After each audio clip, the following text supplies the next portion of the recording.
안녕하세요. 여러분들의 주식 멘토, 주식 수익맨 정현우 인사드리겠습니다. 오늘 시간도 핵심만 쏙쏙 뽑아서 종목에 대한 내용 쉽게 풀어드릴 테니까 여러분들 영상 편안히 보시면서 투자 대응해 가시면 되겠습니다. 영상 보시면서 구독과 좋아요도 한 번씩 눌러주시면 감사하겠습니다. 오늘 같이 살펴볼 종목은 한미약품이 되겠는데요. 기본적으로 실적이 바탕이 되는 기업이자 그러면서 신약 관련 모멘텀도 이어질 수 있는 기업이 되겠는데요. 이 의미가 갖고 있는 게 2024년 환경에서 더욱더 부각될 수 있다라고 보시면 되겠습니다. 한미약품 그래서 작년 하반기부터 주가는 상승으로 돌리긴 했지만 사실 다른 바이오 기업들에 비해서는 어떻게 보면 좀 상승폭이 상대적으로 좀 아쉬운 면도 있었습니다. 뭐 셀트리온 제약이라든가 HLB 같은 경우에는 상당히 좀 급등을 하는 모습을 보여줬고 알테오젠도 상승세가 상당히 센 모습이죠. 한미약품 같은 경우에는 오히려 그거에 비하면 상승세가 조금 더 약하다고 볼 수 있는데 딱히 시가총액이 크다 이런 부분을 좀 떠나서도 한미약품에 대해서 좀 신약에 대한 가치를 좀 시장에서 많이 인식을 하지 않고 있다. 그러면서 한미약품이 벌고 있는 돈에 대한 의미를 좀 몰라주고 있다라고 보시면 되겠는데요. 한미약품은 이제 글로벌 빅파마랑도 어느 정도 완전히 대적할 수 없지만 어떤 면에서도 협상을 할 때 기본적으로 체력이 될 수 있는 기업이다라고 보시면 되겠습니다. 단기 순이익 1,000억 원대를 매년 벌어가고 있고 이 속도는 앞으로도 더욱더 높아질 수 있는 그러한 기업이다라고 보시면 되겠습니다. 로슈젯 등 주요한 이제 계량 신약에 대한 매출이 계속해서 나온다라는 점은 앞선 영상에서도 말씀을 드렸고요. 여기서 중국에서의 북경한민 쪽 매출도 계속해서 올라가고 있고 또 독감 등 이런 이벤트성 매출로 인해 가지고 더욱더 매출과 실적이 좋아지고 있는 부분이 있기 때문에 한미약품 같은 경우에는 시장의 환경이 조금 더 출렁인다 하더라도 기본적인 체력을 갖고 있는 그러한 제약바이오 기업이다라고 보시면 되겠습니다. 사실 지금 시장에 제약바이오가 기대감이 많이 올라왔던 거는 미국의 이제 금리 인하 기대감이었었잖아요. 금리에 대한 이슈가 근데 계속해서 지금 속도 조절에 대한 이야기는 나오고 있습니다. 3월 금리 인하 기대감은 계속해서 조금씩 낮아지고 있고 현재로선 5월 중에 되느냐 아니면은 이 시점이 언제가 될지 그리고 시장에서 3번에서 6번 이 사이 중에 몇 번의 금리 인하를 할지 여기에 대해서도 현재 물음표가 있는 상황이기 때문에 이것만 바라보고 가던 제약바이오 기업들은 조금 언제든 하락 매물을 피할 수 없는 상황이기도 합니다.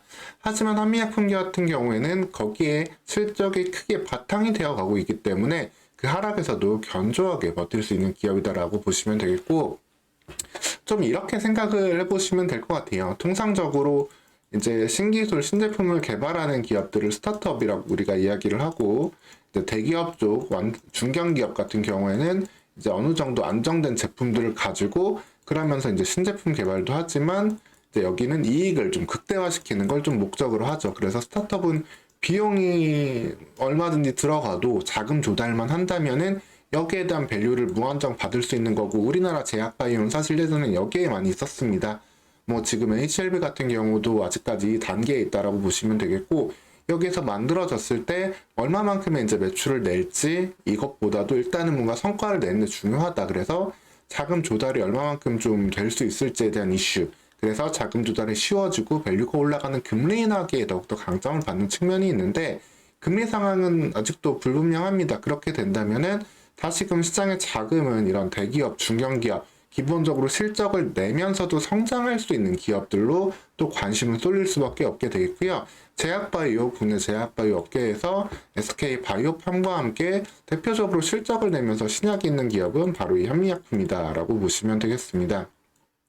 사실 어떻게 보면은 SK바이오팜이 지금 시가총액이 현재 7조 5천억이고 이제 그 뇌전증 치료제 매출이 계속해서 엑스코프리 매출이 올라간다 하더라도 여전히 돈을 안정적으로 벌고 있지는 못해요. 물론 이 뇌전증 치료제의 잠재력은 상당히 좀 크다곤 하지만 그럼에도 불구하고 아직까지 아쉬운 모습인데 한미약품 같은 경우에는 그 절반 수준의 시가총액에서 순이익은 훨씬 더 안정적으로 벌고 있는 상황이 되겠습니다. 이런 측면이 언제든 시장에서 재조명을 받게 된다라면은 제약바이오 탑픽으로 2024년에 한미약품은 더욱더 올라설 수 있는 환경이다라고 보시면 되겠습니다. 물론 신약을 만드는 기업들, 특히 HLB 같은 경우에는 이제 마지막 허가만 기다리고 있는 상황이라서 해당 이벤트로 단기간 주가 폭발할 가능성은 단기 폭발성은 언제는 더 높지만 안정감과 꾸준함은 한미약품 쪽에 더욱더 점수를 줄 수 있다고 보시면 되겠고, 최근 한미약품 들어오고 있는 수급들도 외국인 기관의 수급이 이것을 증명한다라고 보시면 되겠습니다. 한미약품의 신약 파이프라인이 나쁜 것도 아니에요. 결코 떨어지지 않는다라고 볼 수 있는데, 기본적으로 영업 가치가 높아 있는 상황에서 한미약품의 이 파이프라인을 좀 보게 되면은 그 비알코올성 간염 이 치료제를 만드는 데 있어가지고 이제 상당히 강점이 있다라고 보시면 되겠습니다. 에피노페그 듀타이드를 관련해가지고 듀얼 아고니스트 방법을 해가지고 머크사랑 지금 임상을 하고 있는데, 여기에 대해서 이상까지 수상을 하면서 관련된 이제 수익금을 계속해서 받고 있는 상황이고요. 그리고 마일스톤을 받고 있죠. 그리고 요거를 또 트리플로 바꾼 에포시페그 트로타이드 같은 경우에도 새로운 기술 이전 가능성도 있다라고 보시면 되겠습니다. 즉 비알코올성 간염 이 치료제 관련해가지고 상당히 시장 규모가 큰 시장이지만 아직까지 치료제는 딱히 없는 시장에서 이렇게 신약에 대한 연구 성과가 나오고 있기 때문에 관련된 파이프라인의 가치는 계속해서 높게 볼 수 있고, 그리고 한편으로는 국내에서 비만 치료제 관련 최초 출시도 2027년 1월 1분기 중으로 기대를 하고 있기 때문에 이 부분에 대한 기대감 역시도 한미약품을 기대할 수 있는 부분이다 라고 보시면 되겠습니다.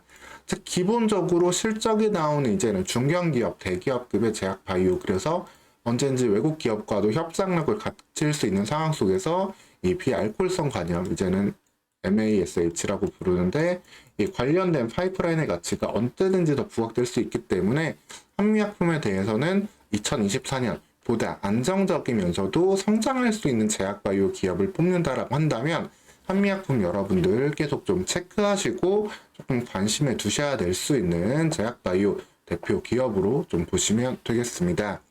앞서 이 내용들에 대해서는 또 다른 영상, 앞선 영상에서 올려드린 것도 있으니까 해당 영상도 좀 확인해 보시면 되겠고요. 오늘 시간은 이렇게 한미약품이 현재 어떠한 시점에서 다시 관심을 받고 있는지, 특히 34만원 지지를 다시 한번 받고 올라가고 있는 이 시점 때문에 여기에서 상승이 38만원 넘어가게 되면 이후에는 그냥 좀 빠른 속도는 아니더라도 정말 꾸준하게 올라가면서 어느 순간에는 이 가격엔 못 사겠지, 옛날에 살 걸, 이런 이야기를 할 수도 있는 그러한 종목으로 좀 보시면 되겠습니다. 오늘 시간 이렇게 다시 한번 한미약품에 대해서 말씀을 드렸고요. 추가적으로 이어서 나오는 이슈들도 챙겨서 말씀드릴 테니까 여러분들 구독하시고 영상 편안히 보시면서 투자 대응하시면 되겠습니다. 오늘 시간도 영상 시청해주셔서 감사합니다.